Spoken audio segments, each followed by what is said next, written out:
Alors je vous salue dans le précieux nom de notre Seigneur Jésus.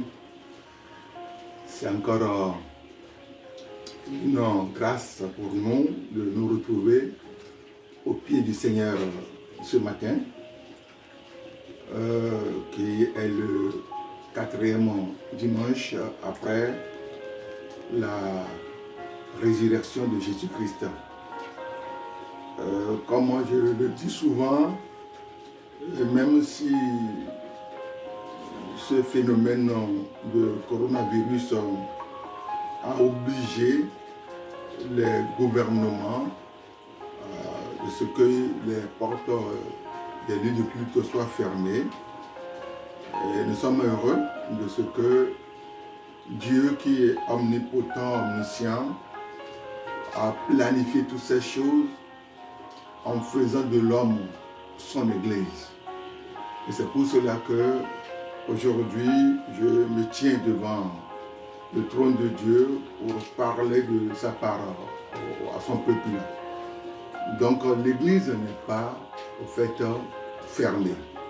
L'Église est en déplacement, l'Église est en mouvement. Et nous devons être heureux de savoir que Dieu, qui est le créateur de l'univers, connaît tout. Merci pour tout, merci pour sa grâce. Alors ce matin, nous voudrions partager un passage dans le livre d'Apocalypse chapitre 3, on parle de verset 15. Mais c'est le verset 20 que nous allons prendre. Apocalypse chapitre 3, verset 20. Nous allons prendre le verset 20. Et le thème est intitulé Christ est à la porte. Jésus-Christ est à la porte. Je lis la parole au nom de Jésus. Voici, je me tiens à la porte et je frappe. Si quelqu'un entend ma voix et ouvre la porte, j'entrerai chez lui, je souperai avec lui et lui avec moi. Je dis que le thème est intitulé Jésus-Christ est à la porte. Bienvenue dans le Seigneur.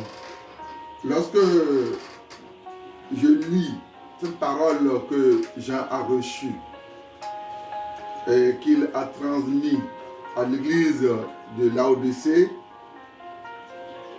qui est la 7e église, je vois qu'il y a beaucoup de choses. Pourquoi Jésus doit être à la porte? Et depuis le verset, je dirais 14, il est écrit à l'ange de l'église de Laodicée. Voici ce que dit l'Amen, le témoin fidèle et véritable, le commencement de la création de Dieu. Je connais tes œuvres. Je sais que tu n'es ni froid ni bouillant, puisque tu es froid ou bouillant, ainsi parce que tu es tiède et que tu n'es ni froid ni bouillant, je te vomirai de ma bouche. Parce que tu dis, je suis riche, je me suis enrichi, et je n'ai besoin de rien. Et parce que tu ne sais pas que tu es malheureux, misérable, pauvre, aveugle et nu, je te conseille d'acheter de moi de l'or éprouvé par le feu, afin que tu deviennes riche, et des vêtements blancs, afin que tu sois vêtu et que la honte de ta nudité ne paraisse pas, et un collier pour oindre tes yeux, afin que tu vois. Moi, ça c'est le Seigneur lui-même qui parle, moi je reprends et je châtie tous ceux que j'aime. Aie donc du zèle et répands-toi. Le verset 20. Voici, je me tiens à la porte et je frappe. Si quelqu'un entend ma voix et ouvre la porte, j'entrerai chez lui. Je souperai avec lui et lui avec moi. Ce texte m'a révélé beaucoup de choses et doit révéler beaucoup de choses pour ceux-là qui entendent aujourd'hui, parce que la suite est ceci. Le verset 21, celui qui vaincra, je le ferai asseoir avec moi sur mon trône, comme moi j'ai vaincu et me suis assis avec mon Père sur son trône. Le verset 22. Écoutez très bien le verset 22. Que celui qui a des oreilles entende ce que l'Esprit dit aux églises. Que celui qui a des oreilles entende ce que l'Esprit dit aux églises. Qu'est-ce que cela veut dire? Cela veut dire que l'Église que Dieu lui-même a enfantée,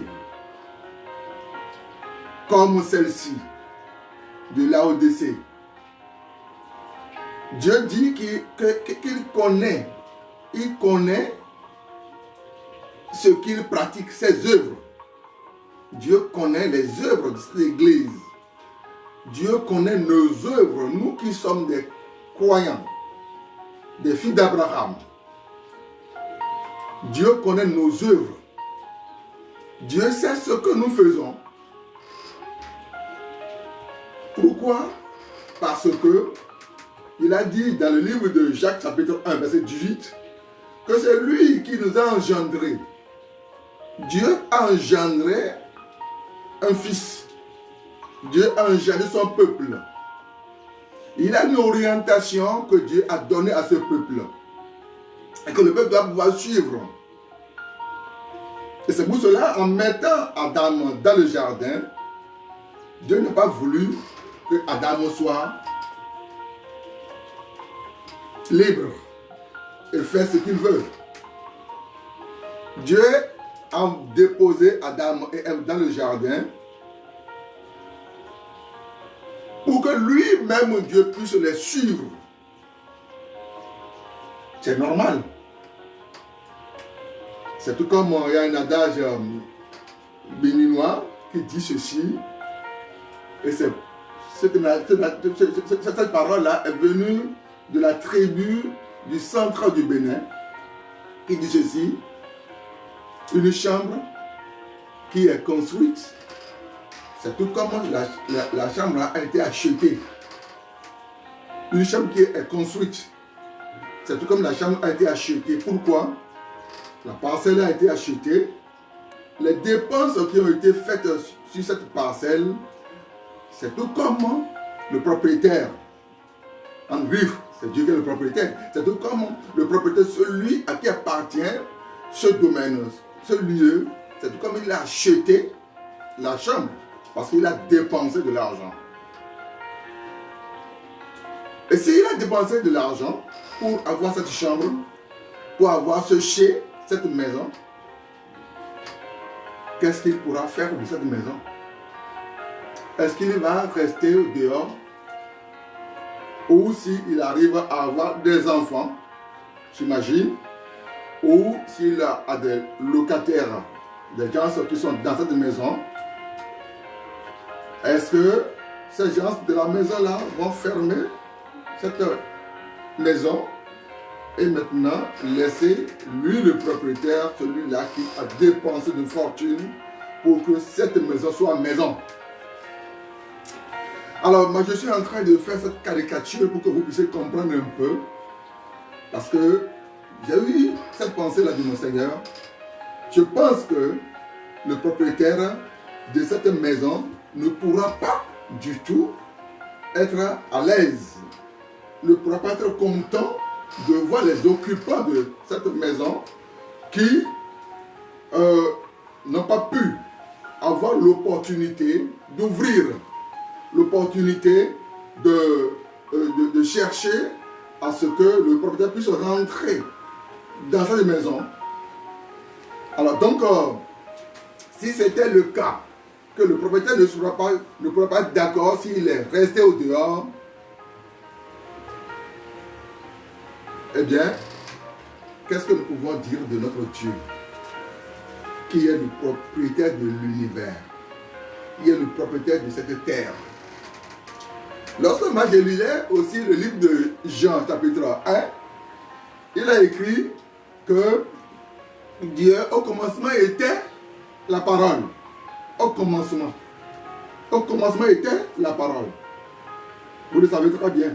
Au commencement était la parole. Au commencement était la parole. Et la parole était avec Dieu. Et la parole était Dieu. Toutes choses ont été faites par elle. Et rien de ce qui a été fait n'a été fait sans elle. Rien. Mais l'homme est dedans. Comme je vous le disais tout à l'heure, que Dieu a déposé Adam et Ève dans le jardin. Ce n'est pas la parole que Adam et Ève ont été créés. Ce n'est pas la parole. Ce n'est pas la parole que Dieu a dit. Faisons l'homme à notre image. Ce n'est pas la parole. Donc c'est de Dieu nous sommes issus. Mais si nous sommes issus de Dieu, et que je suis en train de voir ce que Dieu reproche à cette église de Laodicée, il a raison. Bien qu'il connaît, Dieu connaît la force de frappe de cette église, il y a des choses qui ne comptent pas. Et Dieu ne veut pas du tout que l'homme puisse appuyer sur sa connaissance d'ivresse, sur ce qu'il a, que l'homme a. Non. C'est pourquoi il ne veut pas qu'il y ait, disons, un intermédiaire. Si tu n'es pas foi, tu dois être chaud. Mais tu ne peux pas dire que tu es tiède. Mais foi, tiède, tu as des problèmes avec Dieu. Parce que Dieu ne veut pas que tu aies de problèmes. Nous avons des problèmes, notre église a des problèmes. C'est pour cela, il vient au verset 19 et dit, moi, je reprends et je châtie tout ce que j'aime. Dieu aime son peuple. L'amour de Dieu est là, c'est normal. Comment il peut faire naître des humains que nous sommes et nous rejeter? Mais Dieu est amour. Et il manifeste cet amour-là de par ses faits, de par tout ce qu'il dit. Dieu manifeste cet amour-là. À nous, les hommes, de revenir à Dieu. À nous, les hommes, de savoir que mais ce grand Dieu qui nous aime, il veut notre bien. Et le bien qu'il veut de nous, c'est depuis le verset 21. Il dit, celui qui vaincra, je le ferai asseoir avec moi sur mon trône. Waouh! J'ai un fauteuil. Qu'est-ce que je peux vouloir de mes enfants? Que mes enfants aussi s'assoient dans ce fauteuil-là. Mais à condition que mes enfants puissent écouter ma voix. L'orientation que je les ai donnée. Et c'est justement le problème, ça. Quelle orientation Dieu nous a donnée, étant entendu qu'il est notre Père et que nous sommes ses enfants. Il a dit, vous serez mes enfants, nous serons ses enfants et il sera notre Père. Dieu dit, je serai votre Père. Il veut être notre Père. Il est notre Père. Mais il veut que nous puissions aussi savoir que lui, Dieu, il est notre Père, effectivement. et que nous sommes ses enfants. C'est tout comme ce que Paul a dit. L'Esprit rend témoigne à notre esprit que nous sommes enfants de Dieu. Est-ce que nous sommes les enfants de Dieu? Est-ce que l'église de Laodicée est enfant de Dieu? Est-ce qu'ils sont des enfants de Dieu? Lorsque ils disent dans le verset 17, je suis riche, je me suis enrichi, je n'ai besoin de rien. Et parce que tu ne sais pas que tu es malheureux, misérable, pauvre, aveugle et nu. Beaucoup de chrétiens que nous sommes nus et nous ne savons pas que nous sommes nus. Nous sommes aveugles et nous savons pas que nous sommes aveugles. Nous sommes misérables. Nous sommes misérables. Voyez les fléaux qui frappent le monde. Les fléaux qui tombent sur la tête des gens. Eh bien, Dieu qui est amour, est-ce que vous pensez que Dieu peut vouloir le mal de ses enfants? Mais non. Non, écoutez, ça je vous le dis, non. Est-ce que Dieu peut vouloir? Est-ce qu'un père géniteur peut vouloir le mal de ses enfants? Non. Ce que ce père peut vouloir de ses enfants, que ses enfants, même comme Jésus même l'a dit, vous ferez des œuvres plus grandes que moi. C'est ça ce que nous pensons, ce qu'un père sérieux peut penser de ses enfants. Que les enfants puissent être plus grands que ce père-là. C'est ça ce que nous pensons. Et c'est ça ce que Jésus a dit. Mais pour que cela soit ainsi, il va falloir que ce que Dieu veut de nous, que nous puissions l'être. Ce que Dieu veut de nous, ce que Dieu veut de toi, toi qui m'écoutes ce matin, Dieu t'aime. Il continue toujours de manifester cet amour-là envers toi. Car lorsque tu lis le psaume 139, tu vas voir très bien, psaume 139, tu vas voir très bien que le psalmiste a dit, mon corps n'était pas caché devant toi. Tu n'es pas caché devant l'Éternel. Lorsque j'ai été fait dans un lieu secret, tissé dans les profondeurs de la terre. Où est-ce que Dieu t'a tiré? Je veux que nous puissions réfléchir. Réfléchissons sur ce que Dieu veut de nous. Et c'est pour cela, si nous allions dans le livre, toujours au psaume 133, ce qu'il souhaite de nous, comme il avait souhaité déjà dans le livre d'Apocalypse, que nous puissions revenir, nous repentir. Dieu veut notre repentance. Il veut que nous revenions. Il faut que nous puissions revoir notre train de vie, notre système, de la manière dont nous gérons. Psaume 33, on a dit, depuis le verset 1, mais nous ne pouvons pas lire tout, parce que c'est beaucoup. Le verset 6 dit ceci, les cieux ont été faits par la parole de l'Éternel. Il faut bien écouter ça. Écoute bien ça. Les cieux ont été faits par la parole de l'Éternel. Et toute leur armée par le souffle de sa bouche. Pourquoi tu t'enorgueilles? Pourquoi tu penses que tu es plus intelligent que Dieu?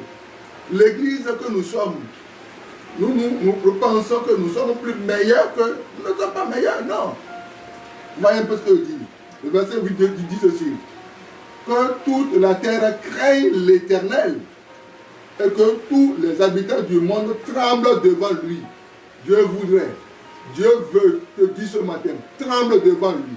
Répands-toi de ta voix, de la manière dont tu gères ta propre vie. Tu ne peux pas gérer ta vie sans Dieu. Dieu ne veut pas cela pour toi. C'est pour cela qu'il t'adresse ce message. Il est à la porte. Un propriétaire ne peut pas être à la porte. Il est le propriétaire. C'est Dieu qui est le propriétaire. Jésus est le propriétaire. Il ne faut pas que tu continues de le laisser à la porte. Il t'invite. Ouvre la porte. Église, ouvre la porte à Dieu. Ouvre la porte au propriétaire pour qu'il rentre dedans afin que nous puissions bénéficier de toute sa grâce. La grâce qu'il a dédiée pour nous. Et je continue toujours en disant quoi? Le verset 12 dit, heureuse la nation dont l'Éternel est le Dieu. Heureux le peuple qu'il a choisi pour son héritage. Heureuse la nation. Heureux toi qui m'écoutes ce matin. Heureux toi qui fait ce choix. Le choix de te détourner de tes mauvaises voies.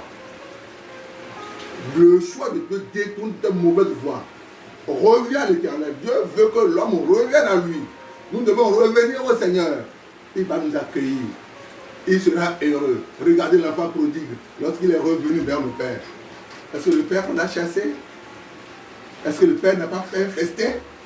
Dieu veut faire un festin lorsque nous revenons totalement à lui, de par notre cœur, parce que lui sonde les cœurs. Dieu ne veut pas l'apparence, il ne veut pas voir l'apparence. Eh bien, mes frères et sœurs, c'est ce que le Seigneur a mis dans notre cœur pour que nous puissions partager avec vous ce matin. Que le Seigneur vous bénisse et que toute la gloire soit à lui. Seigneur, merci pour ce matin, merci pour la parole que tu as bien voulu adresser à ton peuple ce matin. Nous vous disons, Seigneur, te prier, Père éternel, de toucher, de briser les cœurs, de briser cela, Père éternel, car tu veux que nous puissions nous repentir. Aide-nous, Père éternel. Nous avons besoin de toi, Seigneur. Rien n'est impossible à toi, Seigneur. Père, merci au nom de Jésus. Amen.